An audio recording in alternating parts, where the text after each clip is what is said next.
Oi, pessoal! Eu sou a professora Isa. Hoje nós vamos fazer mais uma aula de matemática e agora nós vamos iniciar a parte de geometria espacial aqui no Dominantes Online, começando com o cubo e o paralelepípedo.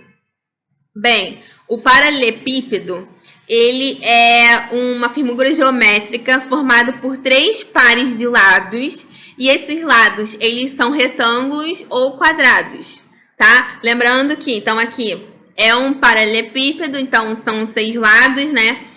A gente tem esse lado aqui, um lado oposto a ele, esse lado de cima e o lado oposto a ele, que é embaixo, e esse lado aqui, que tem um outro lado aqui do outro lado, por isso que eles são 3 pares, tá? E lembrando que quando a gente fala retângulos ou quadrados, quer dizer que ali no meio pode ter um quadrado, né? Mas não todos são quadrados, porque se a gente coloca todo mundo quadrado, a gente entra numa redundância que ele vira um cubo, tá?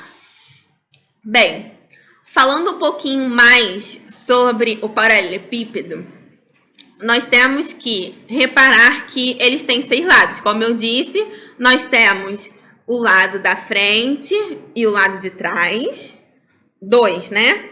O lado de cima com o lado de baixo, 4, e o lado, né, direito com o lado esquerdo, 6.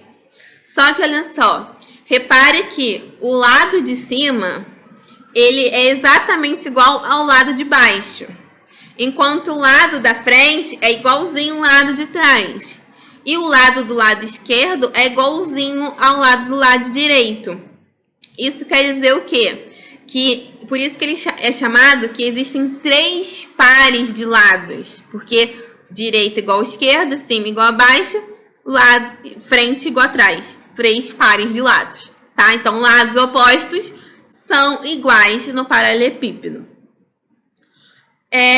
Para a gente ver um pouco mais sobre o paralelepípedo, existem 2 grandezas que são importantes nele: a área e o volume, tá? Imagine que a gente quer pegar um papel cartolina e fazer um paralelepípedo com essa cartolina. Quanto de papel que eu vou utilizar? Então, esse é chamado de área lateral. A área lateral. Então, assim, ó, repare que aqui eu tenho um retângulo. Qual é a área desse retângulo? Vai ser igualzinho à área do retângulo de trás. Aqui em cima eu tenho um outro retângulo. Qual é a área do retângulo de cima e de baixo, né? Que é a mesma área. Aqui do ladinho eu tenho um retângulo. Qual é a área desse retângulo? Ou um quadrado, né? Dependendo. Então, eu tenho o seguinte, que calculando isso, eu tenho que separar todo mundo. Então, olha, essa partezinha, né, de cima, né, que é igual o de baixo.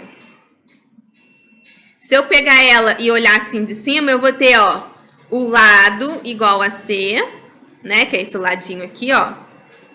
C igualzinho aqui.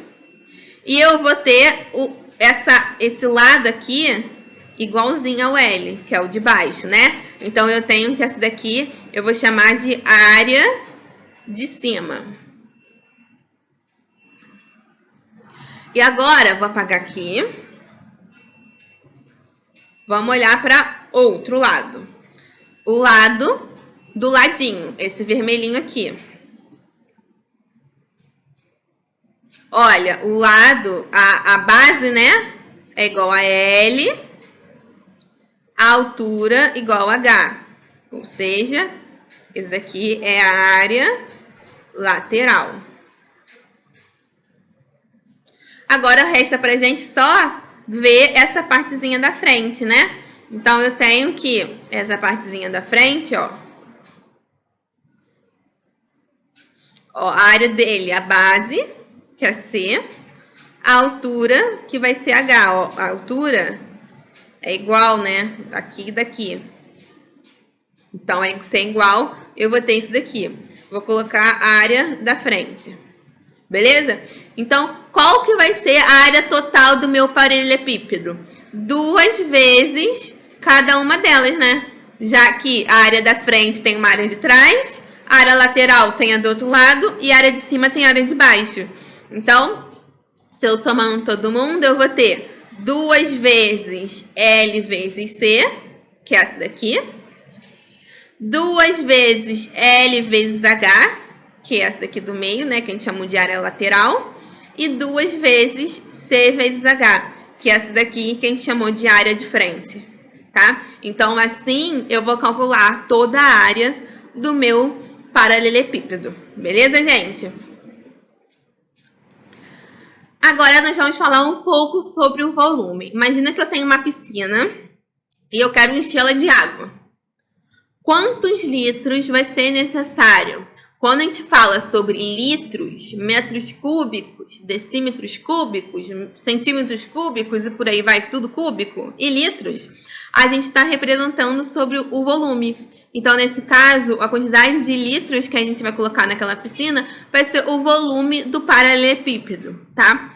É super tranquilo. O volume, o que a gente faz? A gente vai multiplicar cada um. Então, se aqui eu tenho comprimento, largura e altura, eu vou ter que o volume vai ser a multiplicação deles. Então, eu vou calcular através da equação. Volume é igual a comprimento vezes a largura vezes a altura do meu paralelepípedo. Beleza, gente? Então, lembre-se disso. A área, a gente vai ver a área de todos os retângulos ou quadrados que tem e somar, enquanto o volume a gente multiplica comprimento, largura e altura. Beleza? Agora nós vamos falar sobre o cubo. Então, o cubo, ele tem todos os lados iguais, são quadrados iguais. Se forem quadrados de tamanhos diferentes, não rola, tá? Quadrados de tamanhos iguais, 6 lados quadrados iguais. Então, um cubo, por exemplo, um dado é um cubo, porque tem todos os lados quadrados iguais. Então, aqui, representando o cubo, a gente chama que o lado do cubo é igual a A. O cubo, se a gente olhar, ele é uma representação de um paralelepípedo, só que com todos os lados iguais, né? Então, as equações do cubo, eles vão ser uma redundância do paralelepípedo. Então, eu tenho que a área lateral, o volume, desculpa, é igual a A ao cubo. Por quê? Olha, a gente comprimento, lembra? Comprimento, largura e altura. Então, eu tenho que isso daqui, comprimento, largura, altura, A ao cubo.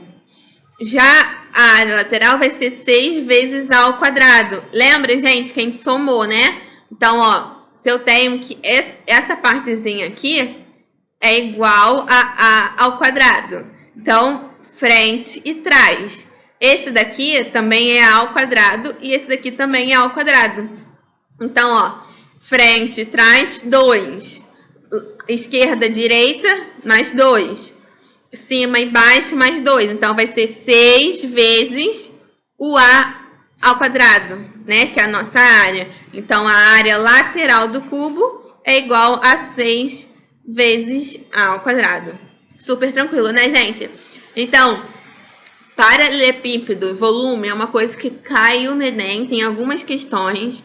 Vão ter exercícios resolvidos lá na nossa plataforma. Acessem para rever o conteúdo e fixar esse conteúdo para que a gente consiga, na hora da prova, né, saber o que fazer. Beleza? Então, eu deixo aqui para vocês uma frase do Gandhi que diz o seguinte: você nunca sabe que resultados virão da sua ação, mas se você nunca fizer nada, não existirão resultados. Estamos fazendo, né, gente? E é isso, bons estudos, muito obrigada pela atenção e até a próxima aula.